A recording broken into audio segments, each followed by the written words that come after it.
Welcome to This Explainer.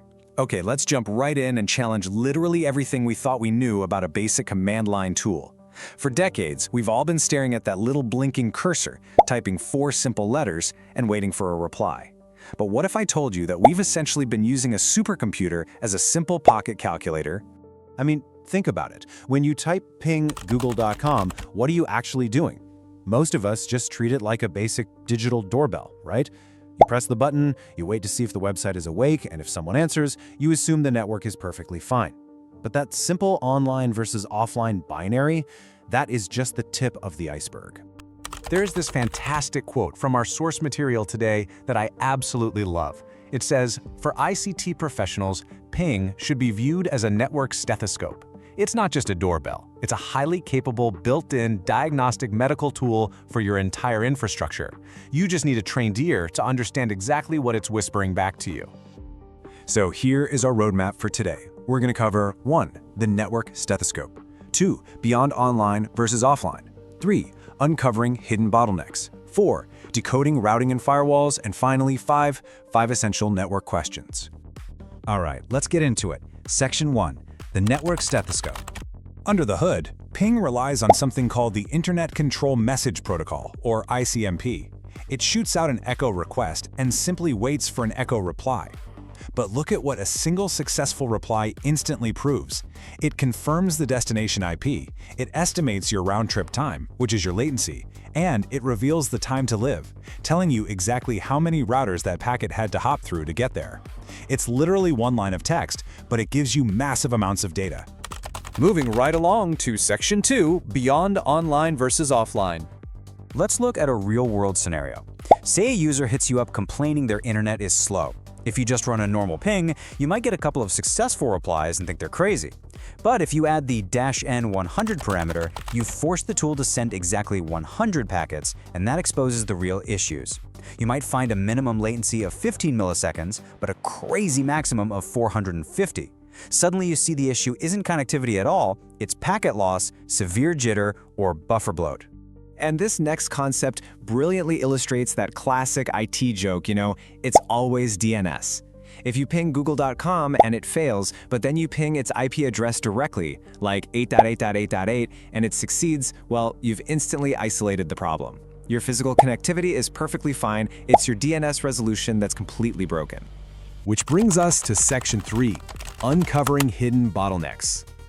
Now, having these immediate mental benchmarks is absolutely crucial. For instance, if you're on the same LAN, you expect sub-1 millisecond latency. If you're routing from Nairobi to Mombasa, maybe 10 to 30 milliseconds. Or Kenya, all the way to the USA, you're looking at 180 to 300 milliseconds. Knowing these baselines means a sudden 150 millisecond response across town instantly alerts you to an MPLS inefficiency or a severe routing misconfiguration across your WAN. But what about maximum transmission unit, or MTU issues? This is one of my favorite tricks. You can use the -F flag, which means do not fragment, combined with the -L flag to set a specific packet size. You start at 1472 bytes. If the router says the packet needs to be fragmented, you just step it down to 1464, then maybe 1450, until it finally passes. This little mini narrative of stepping down the packet size perfectly exposes VPN overhead and tunnel configuration problems. You can also use this as undeniable visual proof of bandwidth saturation. If you kick off a continuous ping to a file server and then initiate a massive file transfer, you can literally watch the network choke. You'll see the latency spike from a snappy 2 milliseconds all the way up to a crawling 650 milliseconds. That is real-time, concrete proof of queuing and network congestion.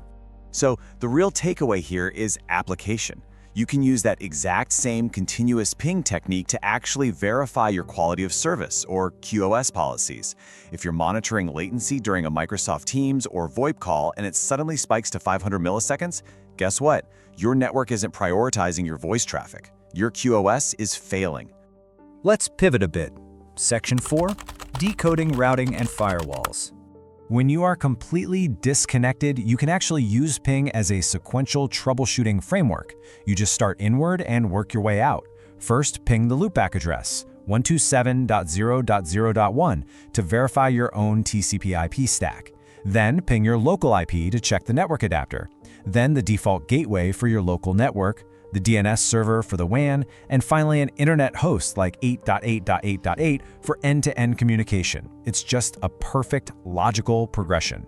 And 8, when things do fail, you've got to pay very close attention to exactly how they fail. Request timed out often means a firewall security policy silently dropped your ICMP packet, or maybe the host just isn't responding. But destination host unreachable? That means your router literally has no path to get there. Distinguishing between a blocked packet and a missing route is a real game changer that will save you hours of troubleshooting. Now, here is a surprising trick that is just brilliant. You can actually discover cloud load balancers and content delivery networks simply by pinging a major domain name multiple times. If you ping Microsoft.com a few times in a row, you will often see the resolved IP address change. It totally reveals how these massive cloud infrastructures are distributing traffic geographically in the background. Plus, you can use a continuous ping to detect network failovers in real time. If your connection to a remote office is holding super steady at 20 milliseconds and then instantly jumps and stays at 185 milliseconds, well, your primary route just died. Your SD-WAN or disaster recovery circuit likely kicked in. The connection didn't drop entirely, but the physical path drastically changed. All right, bringing it all together. Section 5, 5 essential network questions. Our source document distills all of this down to 5 essential network questions every engineer really needs to ask. Is it reachable? That's your basic ICMP. Is it stable? Check that with continuous monitoring. Is it fast? Look at the round trip time. Is it fragmented? Run some MTU testing. And finally, is it correctly routed? Do some latency analysis.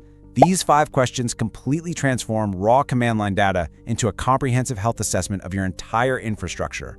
To ask those questions, you need your full toolkit ready to go. So just a quick refresher on these essential flags.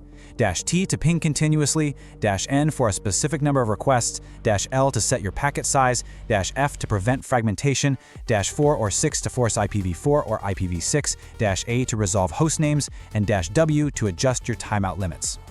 And if you want to be really clever about this, just append 2 greater than arrows and a text file name to your continuous ping command.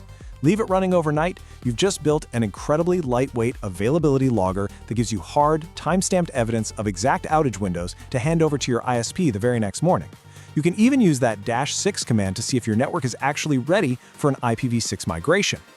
So we've covered stability, latency, MTU limits, and routing changes, all unlocked from just one tiny built-in utility. So the next time you run into a network issue, before you break out the heavy-duty complex packet analyzers, I want you to look at that blinking cursor and ask yourself a provocative question. What is the network already telling me through a simple ping? Start listening to your stethoscope. Thanks for hanging out with me for this explainer, and I'll catch you next time.